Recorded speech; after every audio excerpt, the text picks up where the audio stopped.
Welcome to the Emo Social Club podcast, broadcasting to you live from emosocialclub.tv. I am Brian. And I'm Lizzie, and we're here this evening with The Hire. Thank you so much for hanging out with us, guys. Oh, no problem. Yeah. Should have you both introduce yourself so that the listening audience knows your names and your voices, etc. Reggie, I'm Seth. Guitar player.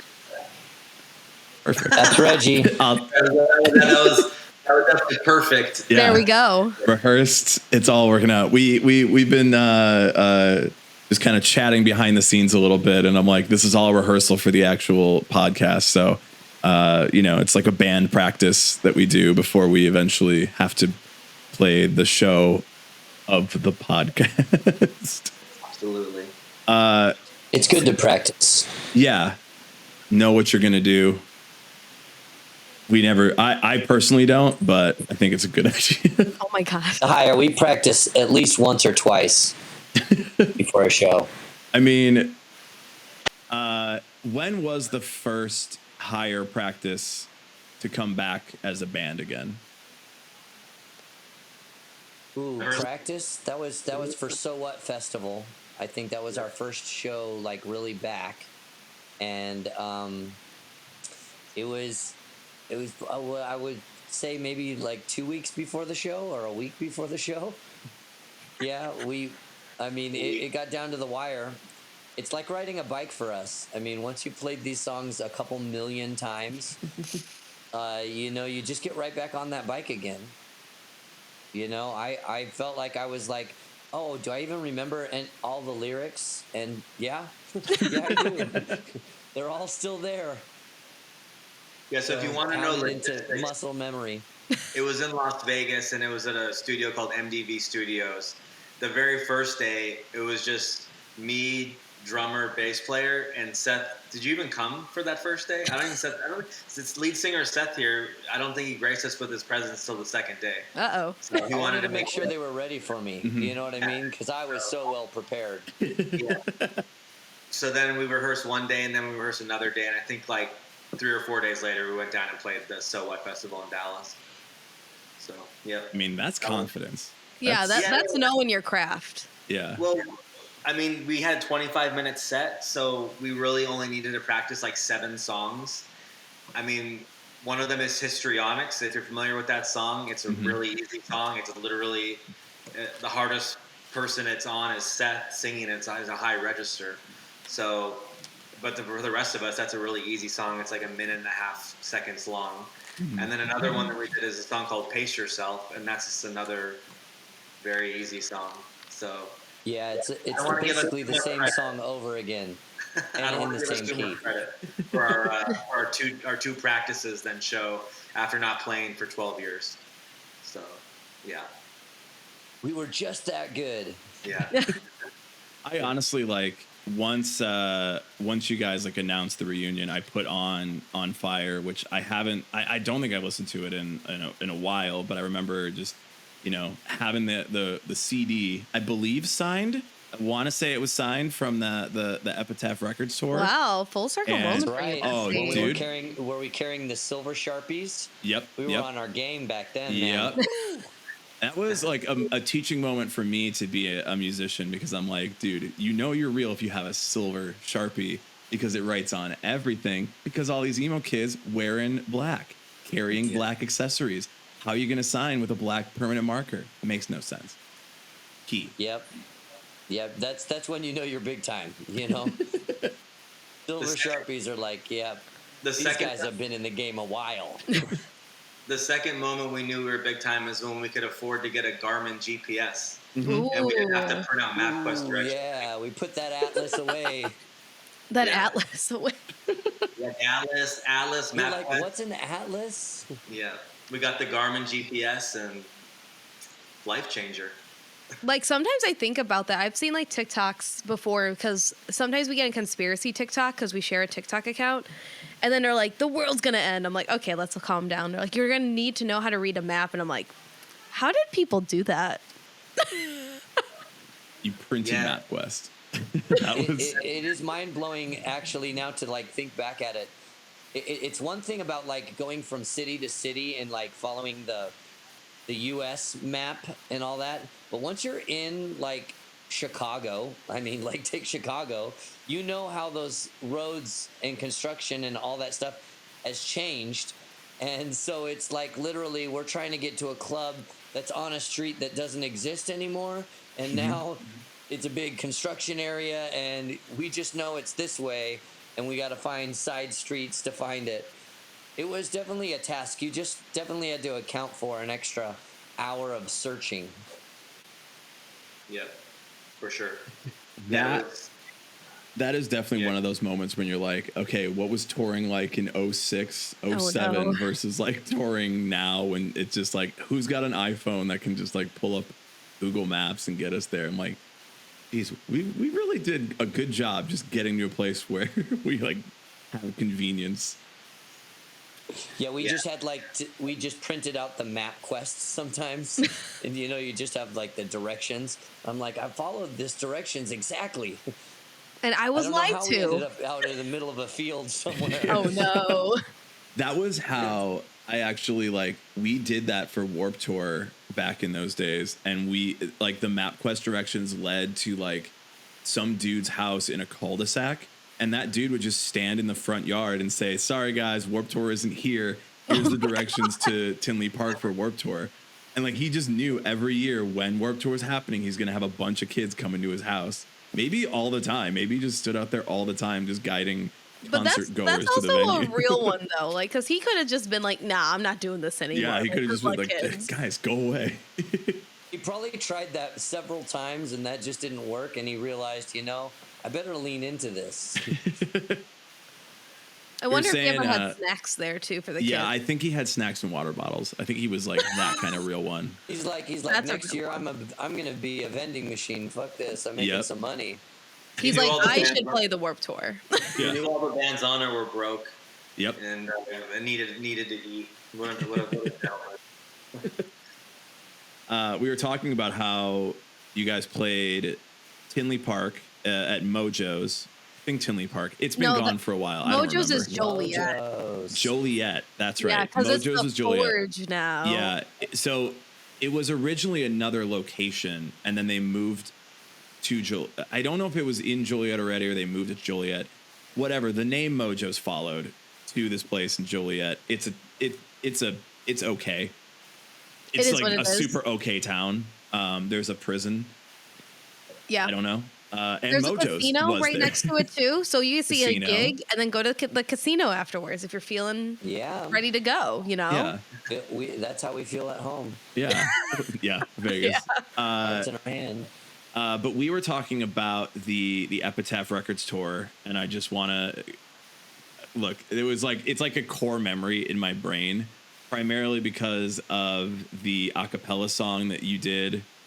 You did Usher Nice and Slow as like a middle part of it. So this tour was, and you'll tell a better story than me, but the tour was The Higher, I Am Ghost, The Matches, and Escape the Fate, like at the heyday. Absolutely. Ronnie Radke days. Yeah. Oh man. Yeah, that's just, he was a character all in himself. Honestly, you wouldn't have gotten that Usher Nice and Slow a cappella if they knew where their guitarist was. They would have just gone right on stage. Really, that was actually, they were like, go fill some time because we can't find this guy. One of the, I don't even remember which guitarist it was. One of the guitarists, and the Metro is it's a big venue and it's easy to get lost. I get it, but I mean, he was really lost. And didn't realize like the show is like going on, man. You're about to be on stage. And so they're like, we need to fill time. And Ryan from I Am Ghost was already like out there. And he was like, hey, Seth, come out here and do that a cappella song that I would usually do that on the Epitaph tour out in the parking lot. And it was kind of like a, hey, after the set, come and say hi to us and I'll bust out an acoustic song, like a Pace Yourself or something, and then we'll do a cappella Usher or some other R&B artist of the time.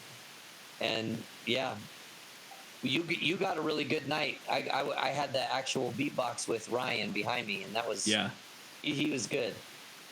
It is insane how that affected my that is my karaoke song because of that night. Oh my god! Because of that night. It's a.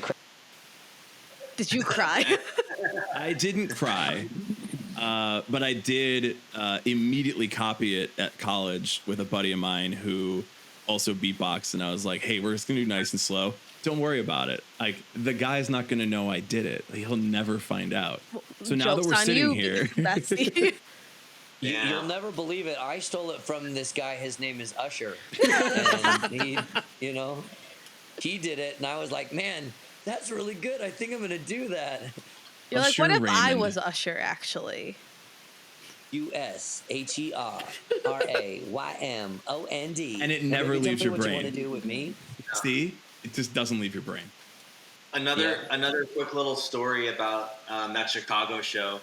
The sound guy that had been on the tour for the entire tour got fired that night. Oh, Mick Waters. Mick Waters got fired because the night before we played in Cleveland, and we got in a huge fight with these like random college kids at the bar next door to the venue. As you do. It was like a sports bar, and Ronnie was of course instigating the whole thing. Mm-hmm. And Mick Waters, like of all the mayhem that happened, Mick Waters got laid out by one of the college kids, and the tour like for some reason blamed him for it, and he got like fired. I don't know. It was. That whole tour was. He got hit and then he got fired, which really didn't make a lot of sense. Well, here's the thing: was he far definitely from an home instigated too? Fight by Ronnie Radke, 1000%. Yeah, it was wild. That whole tour was probably, Seth, would you say that was the wildest tour we ever did? I mean, it's definitely up there in the wild times. What was wilder than that? I don't know. We definitely have a couple of stories that will remain untold for the rest of our lives. But I mean, the drama on that tour was like, I was crazy. I mean, now we know that Ronnie Radke was causing problems before he even got on TikTok. And if we ever clip this and put this on TikTok, he's going to stitch us and then probably try to start beef with all of us collectively. I love Ronnie. If he wants to start a beef with me, that's fine. Yeah. Cute. all press is good press. Yeah. I'll just keep saying Ronnie's name a couple more times. Yeah, it's for the algorithm. It's for We're on Twitch. We're in his domain. Yeah. We're in his. This Ronnie, is where he lives. rate us. We'll be nice. Well, Maybe. maybe. They were We'll like, I remember Let's play there were a Call of bunch of Duty, like, friend. Let's like, dude. It might be. Actually, Ronnie made a bet with our guitarist Tom Oakes at the time that 10 years from now he was going to be more famous than Tom, and Tom thought he would be more famous than Ronnie. And Ronnie, you win. Good job, man. You have won. You owe me $10. You owe me $10 and a slice of pizza. At the time, what you can afford, and it's like, well, all right. Well. No, actually, now that I think back on that, what you need to look up Seth from the Hire sings Usher with Ronnie Radke, because there was, I think it was in like Rhode Island, and I was doing the cover of that song, and Ronnie came out and sang it with me. I don't remember that for some reason, but it happened. I remember looking up a lot of YouTube videos about it back in the time, because there were just like a lot of like the I think I don't want to say it was the Academy is TV, TAI TV, that like made everybody say like, oh, we have to do like tour videos and all that, but it's like my cultural touch point that I'm like, oh yeah, the Academy has started doing that, and then everybody started making videos of their like tour stuff. And I remember it was like very much the Ronnie Radke show. And I was like, guys, just show me the Hire. I'm trying to see the other bands on the damn tour. I get it, whatever. But I want to see the Hire. Fuck it. I loved opening up that show because, it was just early enough that the kids weren't, disappointed that they were getting the pop band at the rock show. And then for the rest of the night, we could get as drunk and party as hard as we wanted to, basically, while all the mayhem was happening. Yeah. It was a fun tour. Yeah. I'm trying to think if you guys ever came back through Chicago that I saw you. That's like my main point. And now I'm like, wait, why are there no Chicago shows announced? Yeah, for you I was guys about to in bring that up 2022? because you guys have Ann That is Arbor, who was also a friend of the that is a pod, good and then Ghost Club question. too, and we're like, we're Chicago besties. Where's Chicago, guys? Honestly, Maybe in the new year. I was one of our best markets, and I don't know why it didn't work out that way, but hopefully You next guys are in year the middle. we're definitely You going guys to are play in it the in middle the of everything. next You know, week. we're going to the East Coast and the West Coast, and you guys are on the middle coast. We are the middle, as Jimmy Eat World says, so you should just make us Yeah. stop. Is it because we gotta Mojo's make it happen. closed? We definitely will play there at some point, but we'll probably have more shows in the new year. Good. Yep. We played a House of Blues downtown. Is that still there? Yeah. That's still there. Yeah. We played there with Seth, do you remember who we played there with? I think God, that was there's so with many. We played June. Chicago so many times. That was with June June? on the June tour. Might have been. Was it Motion City? Is that soundtrack? Maybe it was. I'm not sure. I honestly, all of our shows are blended together since we played so many. Yeah. I'm like, I what forgot shows I did ate you for play breakfast 15 this years morning, ago? So I mean, I think it was eggs. I think. Who knows? We Yeah. were also going to see you out in Vegas at the When We Were Hungry Fest, which is now Canceled, unfortunately. So now we're bummed because we're going to be in your hometown, and now, we don't get to see you. We're still playing a show that same night. I mean, the show will go on. It's just going to be just us and Alisana, and who else is on that? Is that Ann Arbor still on that, Reggie? I don't think they're playing it with us, and I'm not Sure. I'm not really sure who the other opening bands are. Oh, Rookie of the Year's on it. Rookie of the Year's playing it. One of the dudes from Metro Station has a new band and is playing on it. Okay, because I saw some of these other ones. Yeah. I'm like, I've never heard of these bands. Who are these people? See, the problem is I've heard of all of these bands, and I'm like, damn, it's a good show. Alisana threw You it guys back are to going to come me. to that show, right? Yeah, So- I mean, it'll be us and Alisana for sure, I know, and it'll be good times. So we have this conflict. We've that done this thing multiple times for we've the done this same so thing in many two different times. cities. Two different cities. So the problem is that everything has to happen all at once now because all of the bands have reunited and are playing all of the best places that they can during all of the biggest emo festivals in every single city. And of course, we're going to When We Were Young Fest as well, but we're also, because we're masochists, seeing Panic at the Disco the night before. So now we're going to be in Vegas Yeah. seeing Panic at the Disco. It's like one of those things where it's like, I want to see y'all in your hometown because like it's the hometown crowd, right? But here we are. I mean, it's also Panic at the Disco's hometown crowd if they're playing Vegas. Are they playing know. Vegas the 21st? Yeah, they Yep. are at T-Mobile. It would just be another show. You're like, see, that's the Yeah. issue. Well, our date here got canceled in Chicago, and it was the Saturday of Riot Fest because someone on their crew got COVID. So we're like, oh, well, at least we all bought tickets for the show in Vegas. And then then when We Were Hungry got canceled, and Brian and I were like, we can't even go to this other show. I was like, how am I going to see the fucking Hire now? And then it was like, oh, they're playing a show. Fucking. Yeah. Amazing. Damn. Yeah, we're Well, the we Used know is how to playing pick that 'em. night. The Used is playing that night with A Day to Remember, a story, Oh, story of God. the year, have their own show somewhere. So it's like tough night. It's a rough night for everyone. Yeah. Real rough night. It's going to be an Yeah, emo rough night night. in Vegas. Yeah. We'll see you at the bar afterwards. Yeah, we'll We're catch gonna you There at we the go. bar. Yeah. Well, hey, if you're not doing anything on a Saturday or Wednesday, we're DJing some other emo nights Yeah. around this outside, like in the city, but I think it's somewhere in like North Vegas. We're DJing Saturday night at a bar downtown. We're doing like an emo DJ set. Okay, then come to the Wednesday one if you're here early enough because So what you're Saturday we're saying doing is a that DJ even set the too. night that you're doing a DJ set, we will also be booked and can't come. I love how Yeah, this works that out for is us what we're trying to tell besties. you. I don't think. So I think that it is a higher power that is saying, get it? That is saying I can't see the higher. I think it's just saying that we have to come to Chicago. Yeah. Yeah. Do you need our help?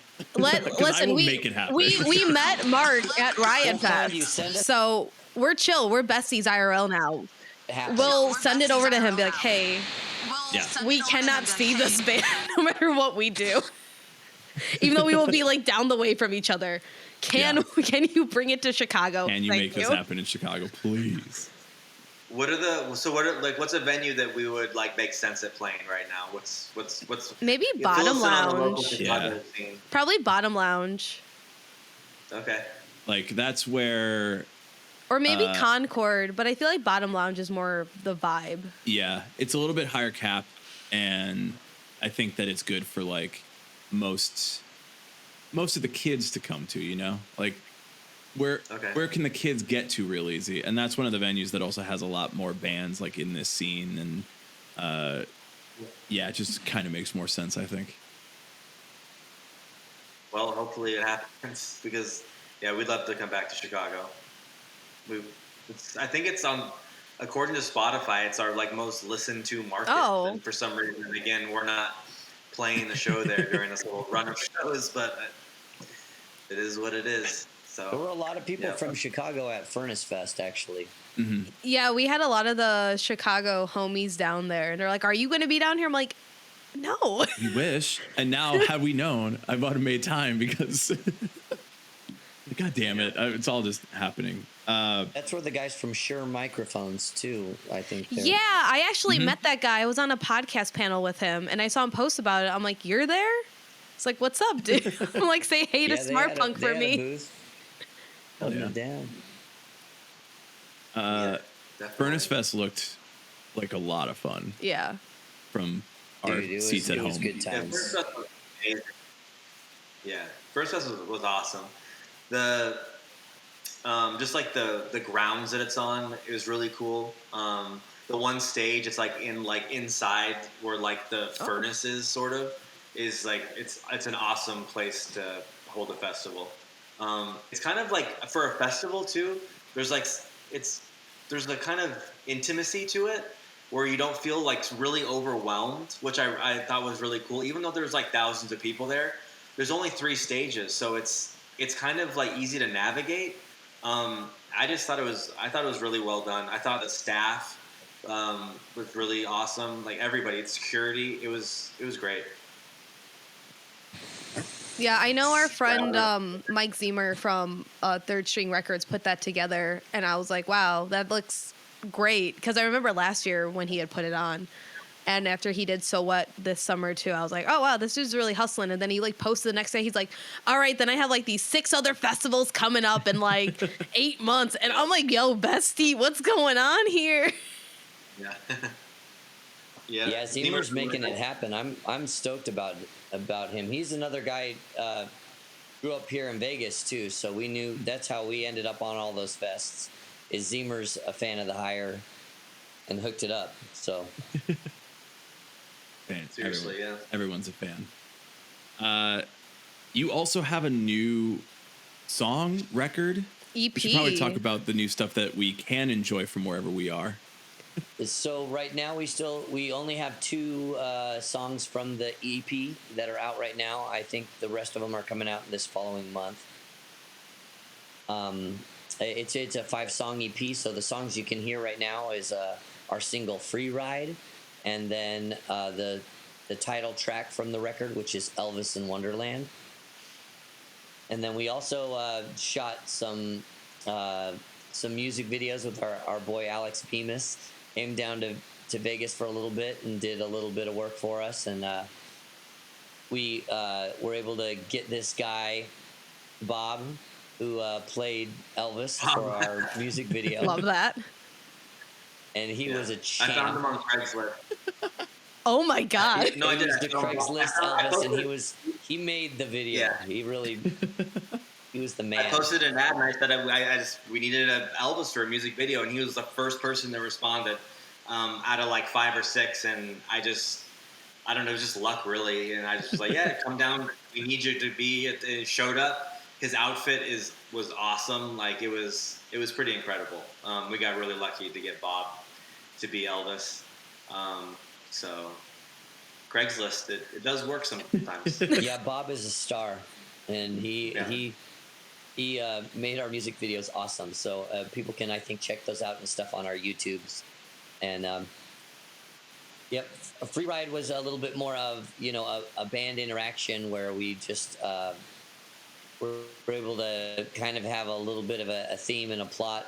But Elvis in Wonderland is just him basically wandering up and down Fremont Street, and the moments are as candid and as perfect as possible.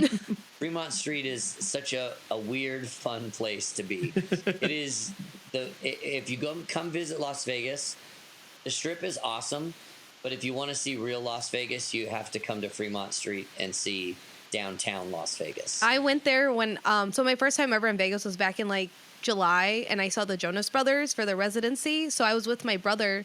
So I took my brother because I was with my parents. It's like a whole family thing. So I took my brother with me to Fremont Street, and he was like, "What is this? Why are we over here?" I'm like, "Because I don't really vibe with the Strip. This is more my area." And he was like, "Of course it is." And he just like looked at me. I'm like, "Well, you gotta stay with me now." That's our vibe. It's got the Santa Monica Pier vibe, Just really, it's the down and dirty of Las Vegas, but it is definitely, it is where you're going to find the cheapest drinks, the best food, and that's where all like the locals will go. Mm-hmm. So another little anecdote about Elvis in Wonderland, the song. When we released it, it got. I think that we're signed with this label called Secret Friends Music Group. Mm-hmm. Mark Woodbridge, I don't know if you guys know him. We met him at Riot Fest in person finally. Yeah, nice dude. But anyways, when he was going to market the song, there was a lot of hashtag Elvis.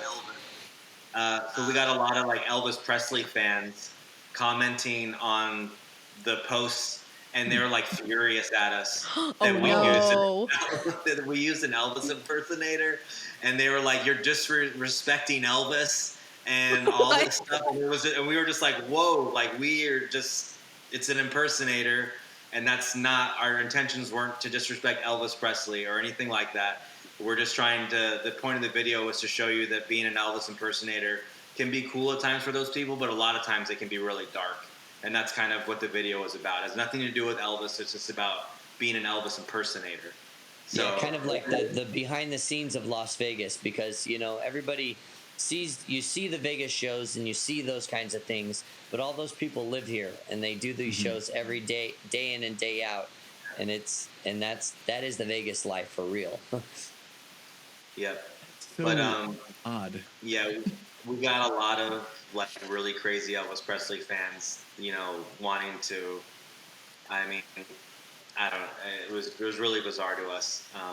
That I thought that the video was pretty harmless. I don't know if you guys saw it or not, but I mean, it's pretty. Like, I were to think like impersonators are something that people like who are big fans would like relatively enjoy as long as it's done well, Like, and people wouldn't be upset. Like when like there's Britney Spears impersonators, and like she's alive still, but people are into it. They were fat shaming Elvis, and I wasn't having it. Wow. You know what I mean? I wasn't. Yeah. We don't fat shame. You know what I mean? So they were making comments about the Elvis in our video. He's a bigger guy, and they were like, Elvis never got that big, and I was just like, it's not. You guys are missing the. You're missing the whole point. Like, first of all, yes, he did, but second of all, that's not the point here. Yeah. Also, there are people of all backgrounds and all races, all sizes, all types of people that are Elvis impersonators. Like, how can you be mad about any of it? It's just like, I mean, maybe it's because the movie came out. Like, maybe it's everybody has a different view of who Elvis was for some reason, but like, it's taken on a life of its own that everybody should just be kind of aware of, I would think. That just seems so weird to me.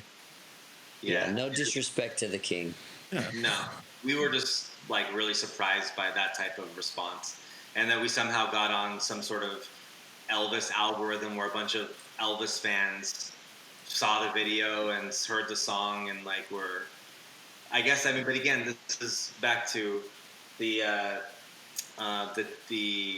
adage that there's no such thing as bad press, though. We'll take it. We'll take any listens or views or anything, even if they don't like it. It's fine with us. So Now I guess we're maybe waiting for next time you No, they're play all higher one of your fans now. shows. They're all higher fans, but well, maybe these Elvis fan people will just start protesting outside of your shows and be like, "This isn't the real Elvis," and then you're like, no, you're all fans That would now. be great. I mean, for ticket sales. I mean, I would love that. Yeah. You guys go out there, we you need pass more out people higher at the shirts. show, whether they're inside or outside the venue. That makes no difference to me. Maybe you guys will do the soundtrack for the next Baz Luhrmann film. Yeah, there you go. Hey, listen, I mean, that would be probably the biggest break of our careers. Oh, so my battery is gonna die. I'm gonna run and get my charger. For sure. Hold down the fort, There we Reggie. go. We got this. Oh man. All right. So Oh my God. let's talk Seth is, shit. wow. Cool. Well, anyways, yeah, that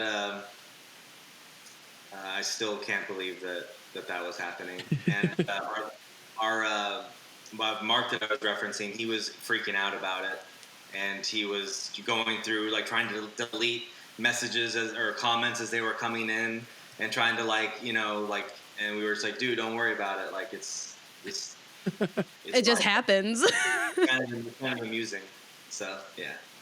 It's like not even like aggressively about your band or your music. It's like some people have just gravitated on something that is not at all associated. Like, if anything, it's proving the point about like the dark behind the scenes of the Elvis impersonator, to have a bunch of people commenting on and like having a take about Elvis in like 2022, I guess. Yeah, no, exactly. We felt the same way. It was an odd thing that we didn't see coming at all. So. In like your risk management like pitch meeting, it was probably like, oh, what are some risks we're gonna have here when we release the album? Are we gonna have low sales? Is it gonna be like weird with streaming? Where are we gonna tour? It's like we did not account for Elvis stands here. I don't think anybody could ever thought about it. No, never. Yeah, I mean. Anyways. And so we have new music, and well, the Elvis stands like the new music. Does it sound like Hunka Hunka Burnin' Love? Are you gonna draw them in with it? yes. Except I might not have the hip thrusts that the King did. You know, I'm working on those. I think he. Oh no, he's back. We got you. Seth, you okay? I think you might have cut out a little bit, but Yeah. We got you. We're back. But so how is the music going to be hip thrusting here? Yes. You can believe in yourself and get those hips thrusting like Elvis did. I do. It takes confidence and and rhythm. The main ingredient to the Hire's new music, confidence and rhythm. That's actually the title track of our new music that'll be coming out next year. There we go. Confidence and rhythm. What was so? I mean, obviously, like a lot of bands are reuniting. We've talked with a few bands that have gotten back together. Luckily, a lot of them I was a huge fan of, so it's working out great for me. 2022 is just a top year for me. But yes. The idea of like A, reuniting, and then B, putting out new music. So obviously you guys could have just said, we're back, we're doing shows, we're doing the old stuff, come see us. But you're also deciding, hey, we're actually going to put out new music too. And I will say, I do think that it's like very strong as like sometimes people put out new music, maybe just play the old stuff at the show, you know? But that's not the case with your new music. So like, why did you want to do it? And also, how did you capture the magic again? I would honestly say that a lot of it has to do with COVID. I mean, when COVID hit, all of us were just kind of having more free time, and we had all kind of gone our separate ways in the sense of areas where we were living. And at the time we were, I think we were all just bored and, right like all by ourselves and jamming out and thinking, hey, wouldn't it be cool if we maybe just like made a demo or something, or met up and put some songs together. And I think that's really organically how it happened, where Reggie's like, hey, let's write to this. And then Face, our bass player out in New York, was like, hey, yeah, I've been writing to that and I like this.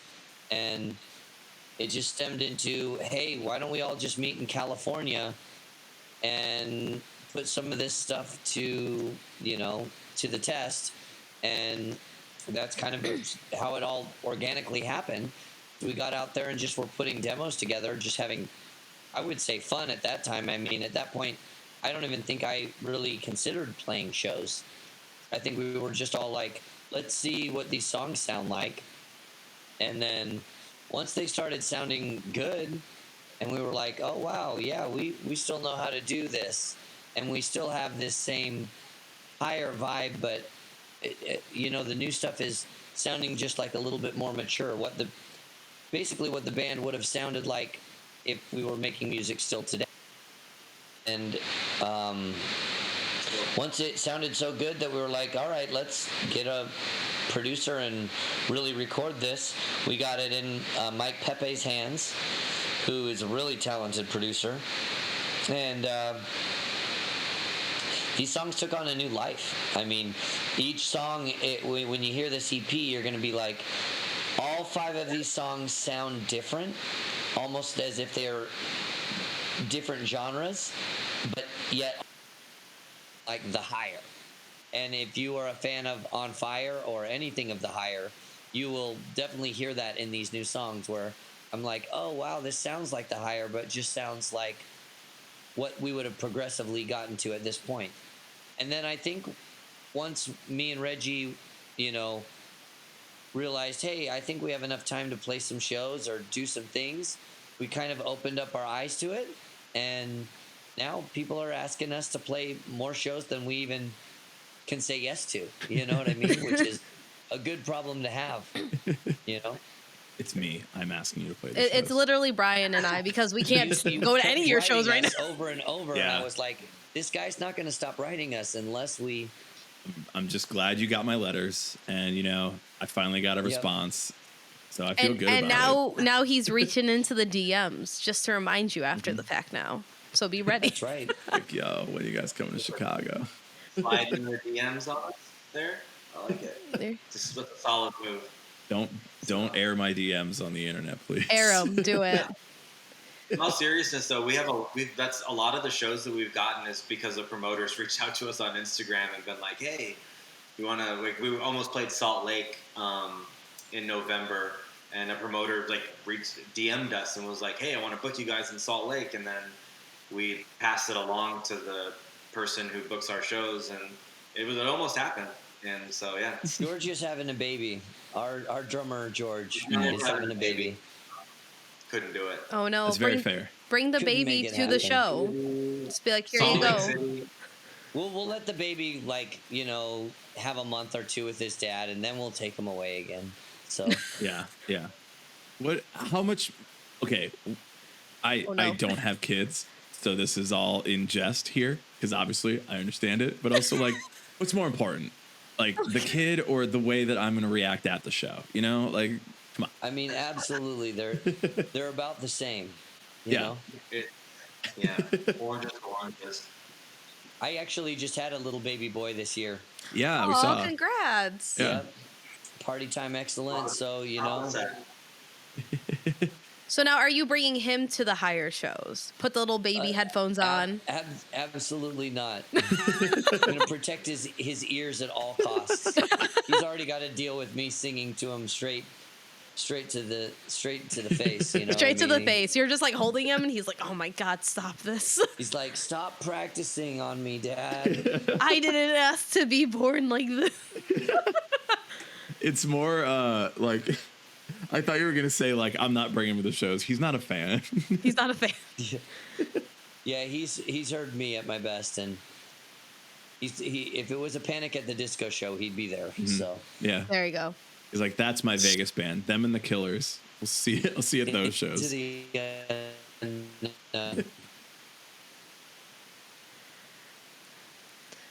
Well, we also see too, like we were talking with the Juliana theory, and they were also like, yeah, we're like a dad, and like my kids don't think I'm cool. Do you anticipate that happening, where your son is going to get older and be like, this isn't cool? Why aren't you hanging out with someone else? Is they're right? I'm a dad, and I'm not cool, but, that's okay, not cool people make music too, and it just is like, I don't know. I think that like if I grew up in a more musical home, I'd probably be like, oh, this fucking rules. But then I probably wouldn't be here like talking to bands on a podcast.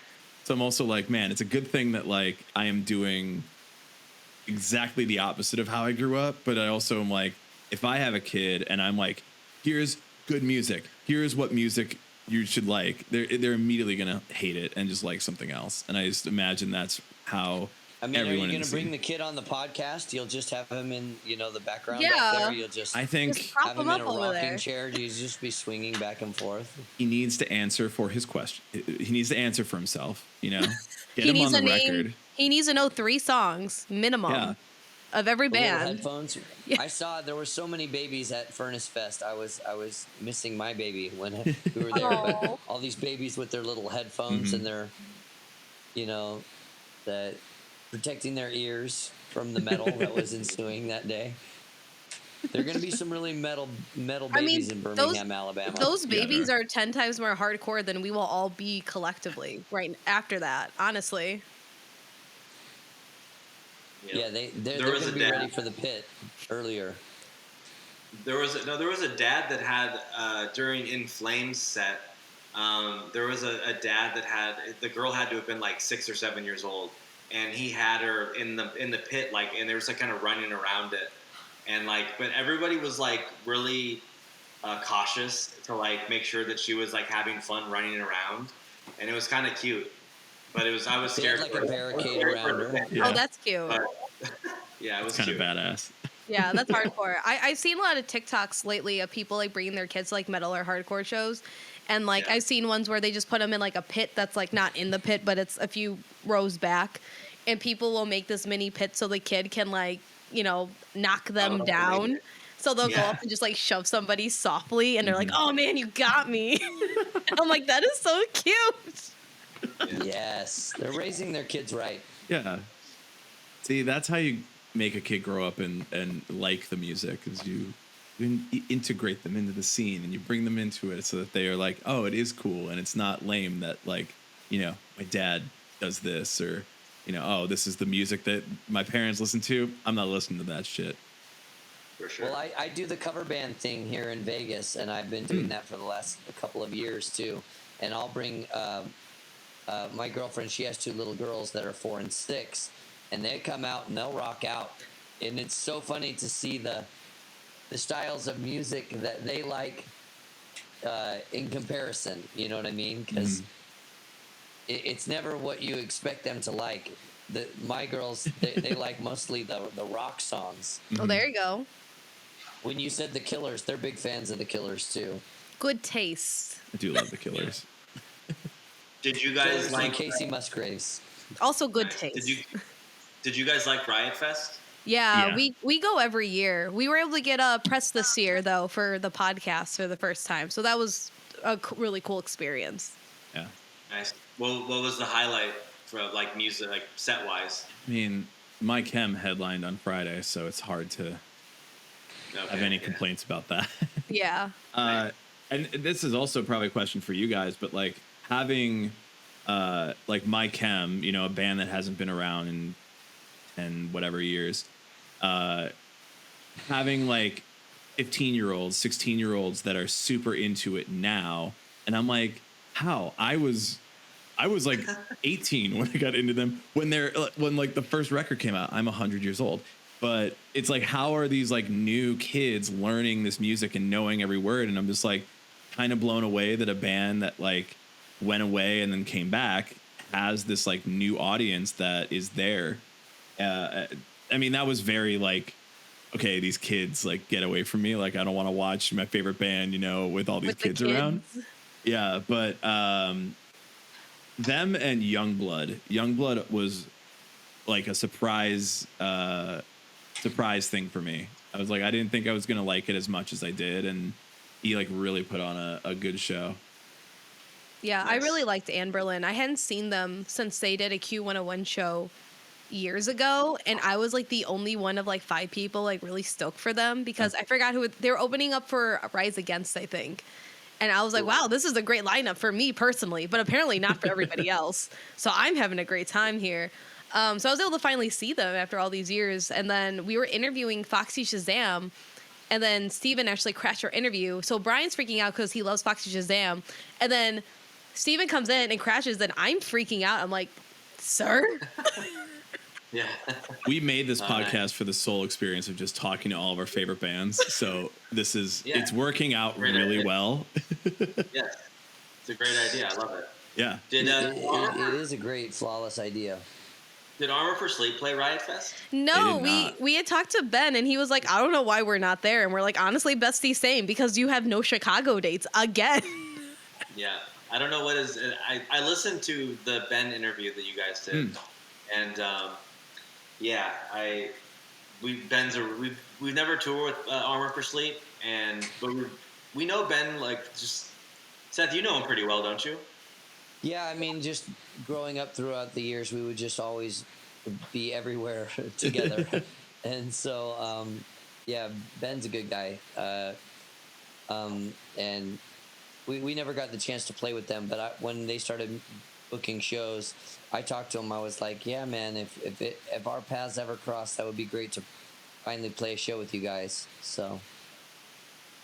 They'll All be right, in that's- Vegas that weekend. That's a Chicago date then, guys, because Ann maybe we Arbor should do hasn't Armor played for a Sleep Chicago Fire. date. Armor for Sleep haven't, and you guys haven't. Just do a super we date need to in get Chicago. the Academy is in the audition in June on the mix, you know. Okay.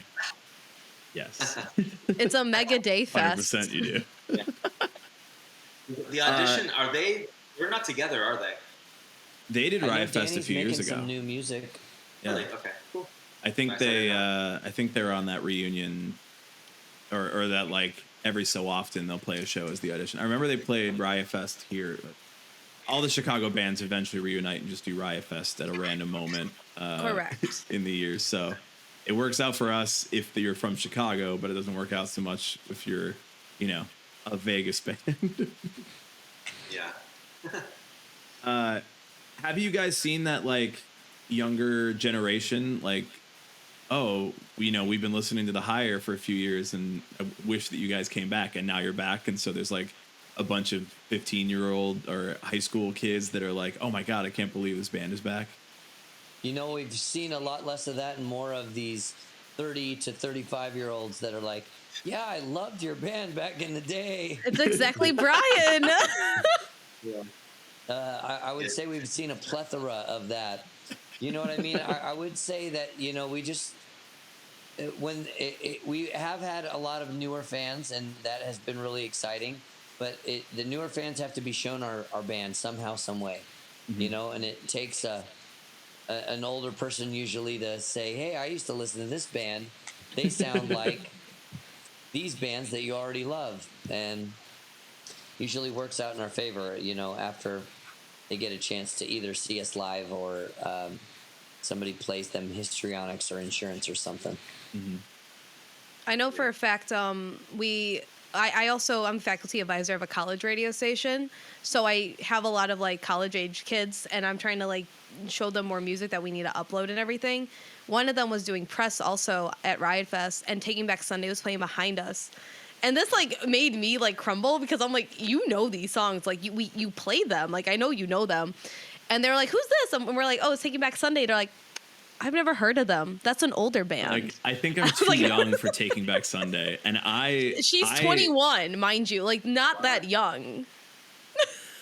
I think multiple organs inside of my body at that point failed. Like it was. I literally like can't walked away. I was like, I understand can't. this. My brain is having a moment. I'm like, this band. Like we have them. We have it at the radio station. But anyway, to the point, because we also get the pressers for you guys, so we'll get sent it. And I'm like, oh hey, put this in, and then they'll be like, oh, I kind of like this band. I'm like, okay, good, go listen to it. So that's also happening at least. Elvis in Wonderland on repeat on college radio stations Get the kids in. Yeah. That's right. Yeah, what's so funny is we were even talking about it after our set at Furnace Fest, how the biggest difference in our music from back then to now is the length of songs. So it's like all of our songs seem like 3 minutes long tops. And all of our old songs are just like 5 minutes. You know what I mean? Like, so much longer. It's kind of crazy. People's attention spans have totally gone away. So, like, Free Ride is 2 minutes and 20 seconds. Elvis in Wonderland is 2 minutes and 40 seconds. Like, that's... Yeah.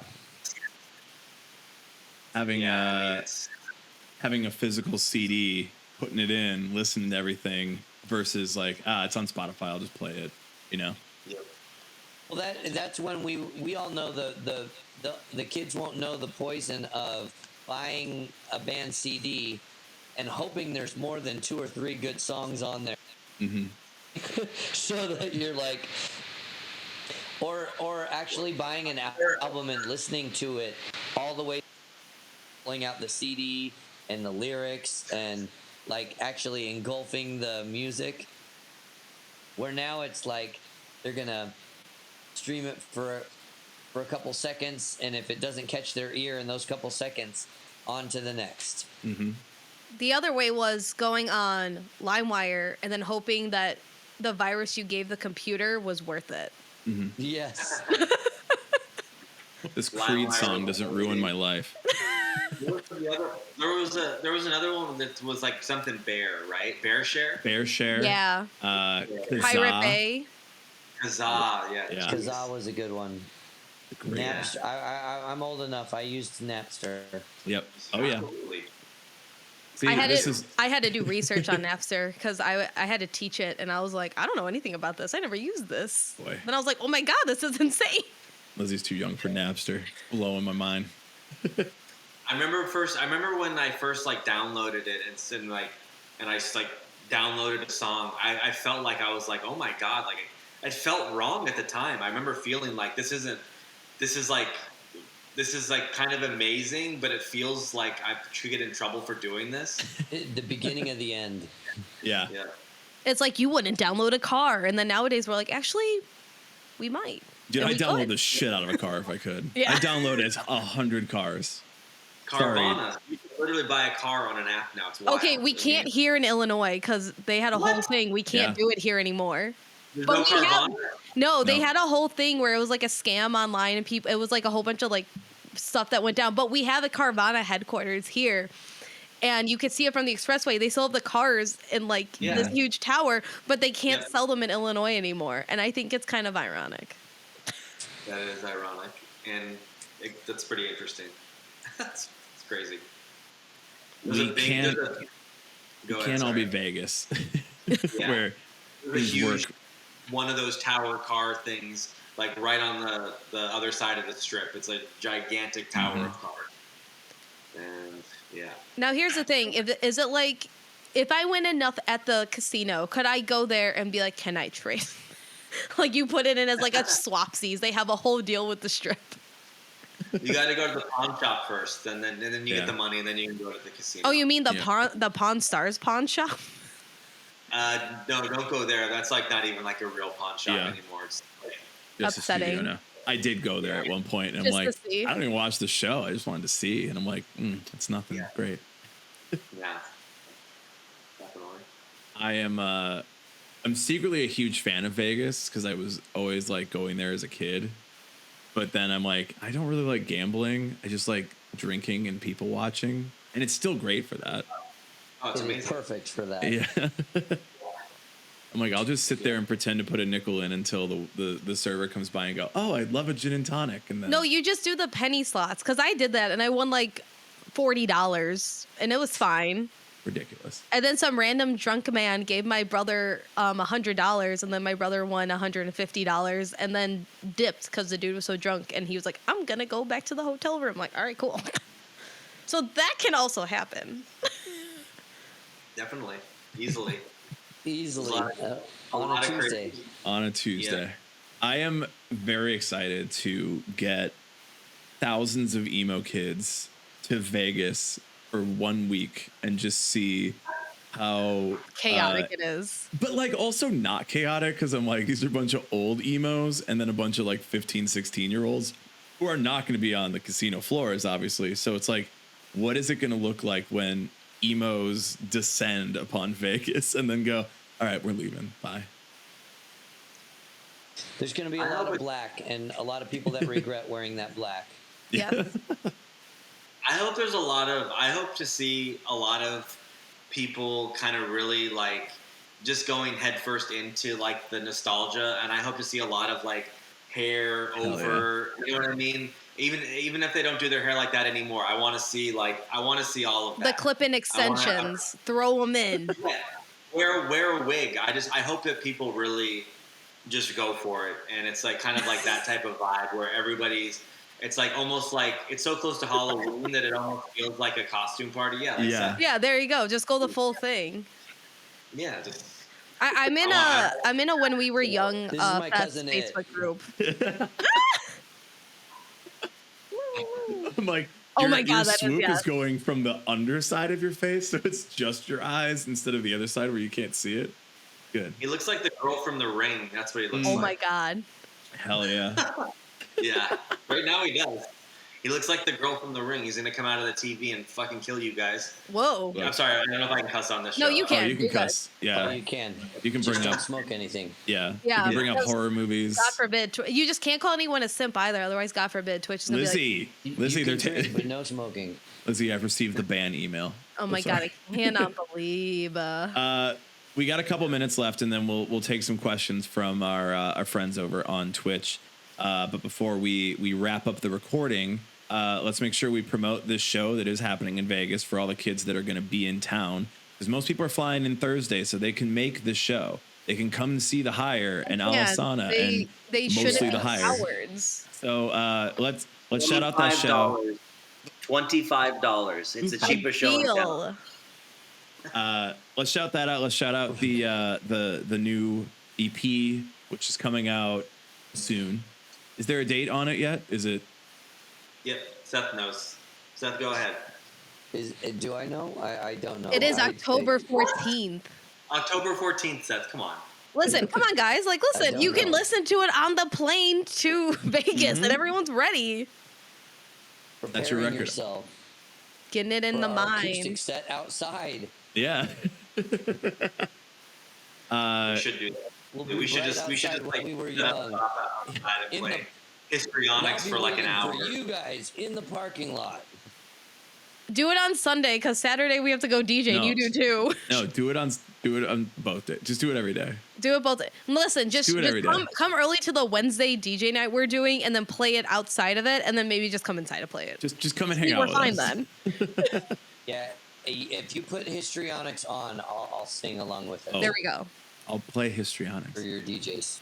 I have to play the anthem of Vegas. I can't just do that, you know. The anthem of Vegas. Yeah, it's When We Were Young by the Killers. What do you mean? I write sins, not And tragedies. I thought it was Sins. Vegas Lights by Panic at the Disco, because it has You're the word talking Vegas. about, Mr. Brightside, right? Mr. Yeah, Bright. yeah. Okay, No, I saw the worst and then take on. Once you've gotten through all the Vegas hits, we'll get back there to the histrionics, and It's Vegas Skies by the Cab. It closes out for the night, and then we just go home. yes. The lineup. They're not from. Are they? They're not from Vegas. Cab is from Vegas. Oh shit. Oh yeah, Damn. they're like our baby brothers. Cute. There's something good that happened in Vegas from like 2000 to 2009. Oh yeah.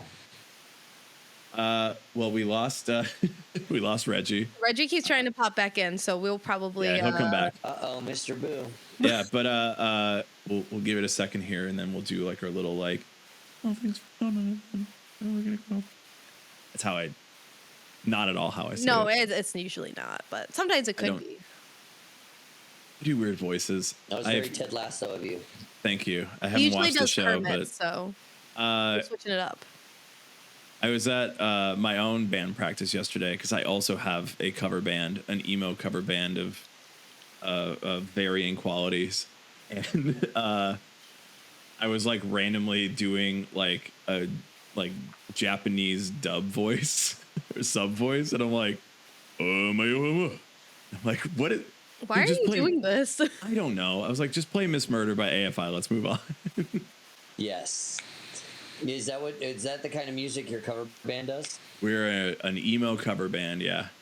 Yes. Yeah. I wish I all the music that I cover is top 40. Oh. So no emos. Well, Mr. Brightside is as emo as I get. Yeah, you could definitely do Sugar We're Going Down. You could do I Write Sins. You could do throw Yellow those in Card there. even, like You at could least do Ocean Avenue. for sure. We do a little Blink 182 and some Jimmy Eat World. There you go. And get away with those. Okay, is your cover band playing while we're in Vegas? Oh my god! Yes. Oh shit! We're getting in on Tuesday night that week. You are. I'm getting it on Sunday night. You're still getting it on Sunday? Oof. So far. I don't know what dates I'm playing. I know I'm playing actually the day of when we were young. We have like a DJ set that's happening at the Griffin on, I think it's the 22nd. Mm-hmm. But I am playing at the M Resort from 8 till midnight before I go meet up with them over at that. So, but I'm not sure. I haven't really looked at my schedule. Maybe I will have a cover gig happening while you guys are there. Well, fingers crossed. You'll have to slide into my DMs. Yeah, Ryan. He's I'm good about at to doing slide. that. And ask me. I'm about to do a real slide into those slide DMs. into it. I'm about to cha-cha slide into those DMs to check out your cover band. And since we're still missing Reggie, I'll just go ahead and say we'll talk to everybody over on Twitch. Hopefully Reggie can come back in for there. But Seth. And yep, if he makes it, he does, and if he doesn't, you know. And if he doesn't, he doesn't. It's rip. Yeah, rip. Seth, Reggie, in spirit, thank you so much for hanging out with us tonight on the pod. Yeah, dude. Yeah, no, thanks for having us. We were stoked about it. It's good to know that there's some, somebody out in their 30s that still remembers the hire. You know what I mean? That feels good. That's violence. And you're not even from Las Vegas, in Chicago, living the dream. Just a dude in Chicago, just having a great fucking time.